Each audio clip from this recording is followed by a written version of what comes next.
Ain't you ever seen that one movie, Kids? No, but I seen the porno with. And when Kids came out, all the kids said, that's just real life, because the purpose, what I was trying to do was show you the secret world of kids that I discovered by being a skater with them. And they used to lie to me like they would lie to any adult, you know. I always use condoms, blah, blah, blah, blah, blah. And so I was trying to make the world about kids where no adults were allowed. Because when you're a kid, when I'm a kid, we're with our friends and we have a secret world that no adult is allowed into. Our parents are not allowed, our teachers are not allowed, no adult is allowed. I was allowed in that world, I was privileged. And so the way Kids is filmed, a lot of kind of documentary style, over the shoulder, you know. I wanted the audience to feel that they were like eavesdropping on a world that if they weren't watching this film, they would never know about. And suddenly, his conscience comes into play. Larry Clark, director, photographer, writer, producer, provocateur. Best known for creating exploitative films about youth who casually engage in illegal drug use, underage sex, and violence, causing us to ask the question, are these films solely here to shock, or is there a cautionary tale buried within? And if so, is Larry Clark the right person to be telling these stories? Clark was born in Tulsa, Oklahoma, following in the footsteps of his mother.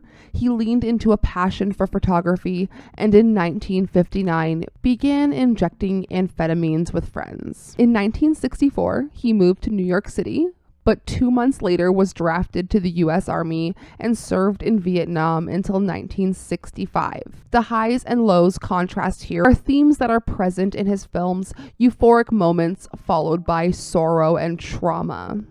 In 1971, Clark published the book Tulsa, a photo documentary illustrating his young friend's drug use in black and white. The follow-up, Teenage Lust, from 1993, was an autobiography of his teen past through the image of others. This included graphic photos of sexual activity and other miscellaneous adventures in New York City, a time that enveloped Clark to the point where the theme of teenage lust itself became a prevalent theme throughout his filmography. After publishing other collections, Clark met Harmony Korine in New York City and asked him to write Kids, and the rest is history. There are many films I could talk about, some less intense than others, but there are three that I'll be focusing on, and they are Kids from 1995, Bully from 2001, and Ken Park from 2002, with a special mention of the anthology Districted from 2006 and his short Impaled. And I want you guys to remember that anthology because it will be brought up throughout other videos. While I don't necessarily think Clark is the best character, I do think his films have left a lasting impact. I highly recommend checking out the documentary We Were Once Kids from 2021, a look at the kids who were left behind after the film. I genuinely feel like Larry Clark is the "how do you do, fellow kids" meme. He's always cosplaying as a 14-year-old skater boy stuck trying to fit in with that crowd. His films often feature the skateboarding subculture, and the girls are always conveniently in compromising scenes. Let's dissect this together to figure out, are these cautionary tales, or should we proceed with caution? Days everybody wanna talk like they got something to say, but nothing comes out when they move their lips. Motherfuckers are act like they forgot about money. Out of your head. What? Kids, a controversial portrayal of teens in New York City, which exposes a deeply disturbing world of sex and substance abuse amongst, you got it, literal children. I was in my early 20s when I first saw this film. I had a long-standing love for Chloe Sevigny, but we already knew that from my Harmony Korine deep dive, so I wanted to see what all the fuss was about, and needless to say, I've never forgotten about it. We focus on a sexually reckless boy named Telly, whose goal is to have sexual relations with as many young girls as he can. When Jenny, a young girl who has only had sex once, tests positive for AIDS, she knows she contracted it from Telly. Jenny discovers that Telly's idea of quote-unquote safe sex is only sleeping with virgins, meaning he is continually passing a disease to other unsuspecting women. She makes it her mission to stop him. Jenny, you've tested positive for the HIV virus. What? The test isn't 100% accurate. You should... I tested positive? I'm sorry. I only had sex with Telly.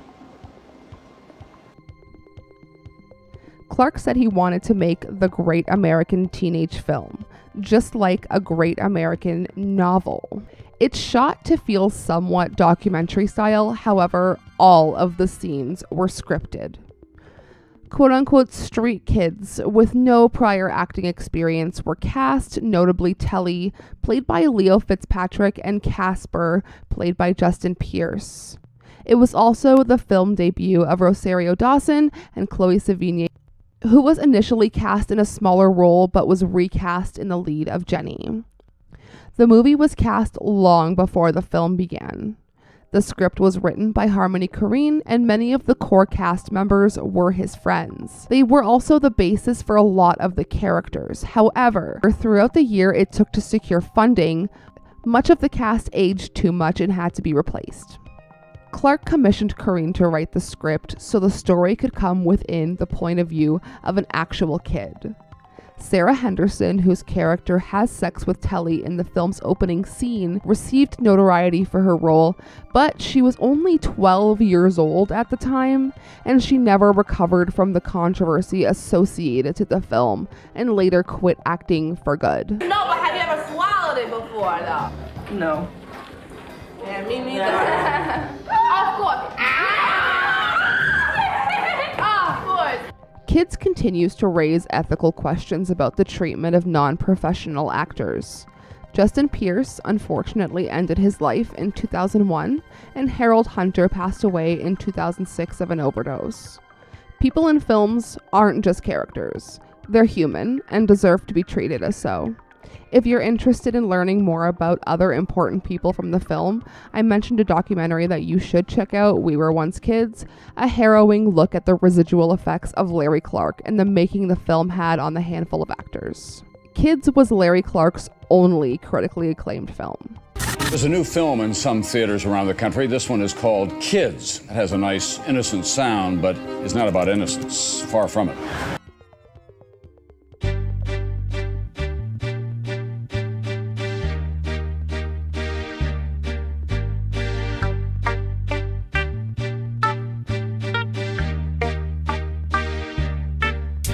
Bully is a 2001 film based on the real-life murder of Bobby Kent, where a group of teens conspire to execute a mutual friend whose behavior has proven too much to handle.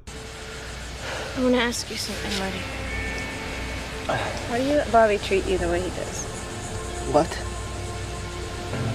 Why do you let Bobby treat you like he does? Hit you and stuff and make fun of you? Filming began in the summer of 2000, but it was originally supposed to go into production in the mid-late 90s, before the Columbine tragedy, but financiers backed away in the wake of events. Screenwriter David McKenna said, "It's time that we woke up to the way many of our kids are living." Film took place where many of the real-life incidents occurred. They were originally given 40 days, but filming was reduced to 23 due to budget restrictions. The shoot was said to be chaotic due to the compressed schedule, bad weather, and behind-the-scenes drama. Several people working on the film attended high school with the actual people who committed the crimes. Producers were able to secure Forgot About Dre because Eminem was a huge fan of Clark's work, surprisingly. Exactly, they forgot about Dre. So what do you say to somebody you hate? What? Or anyone trying to bring trouble your way? One of his off things in the blood of your way? Just study your tape of NWA. Although the real events took place in 1993, the film itself is set in 2000 when it was filmed to avoid any chronological error. In 2018, Daniel Franzese revealed that Bijou Phillips had been extremely cruel and subjected him to a lot of homophobia and fat shaming on set. He said she tried to get him to admit he was gay before he was able to come out himself, and went as far as twisting his nipples when he removed his shirt at a pool party. He also said producers looked the other way because she was a Nepo baby. However, co-stars Michael Pitt, Brad Renfro, and Nick Stahl repeatedly stood up for Daniel and tried to get her to apologize. Anyways, y'all should turn yourselves in.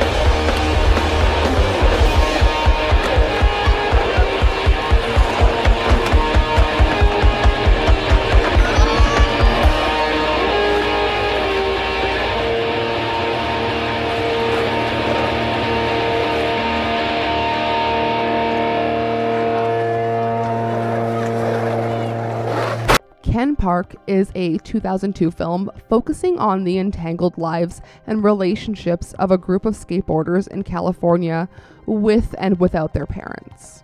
It's bleak and a little hard to watch.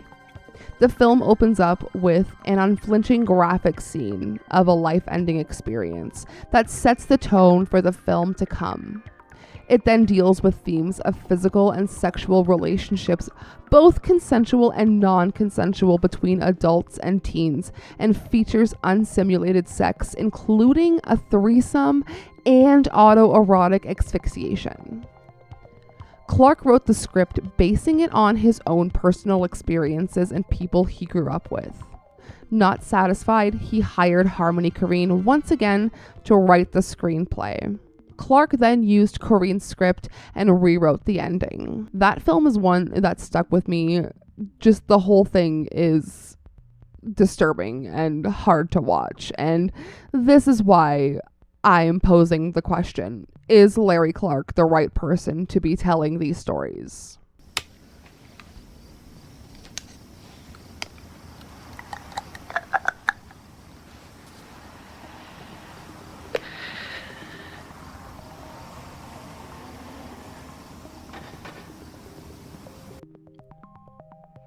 Okay, let's quickly talk about Impaled, the short from the anthology Districted, which just follows a casting for a porn film, but instead of insecure women, insecure men are displayed. And it's a nice flip, but it is a very sexually charged anthology. And like I said, we definitely will be talking about it more.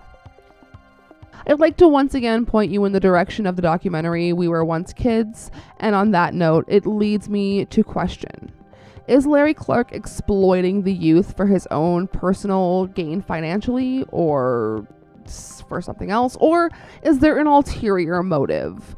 Are these cautionary tales, or should we proceed with caution?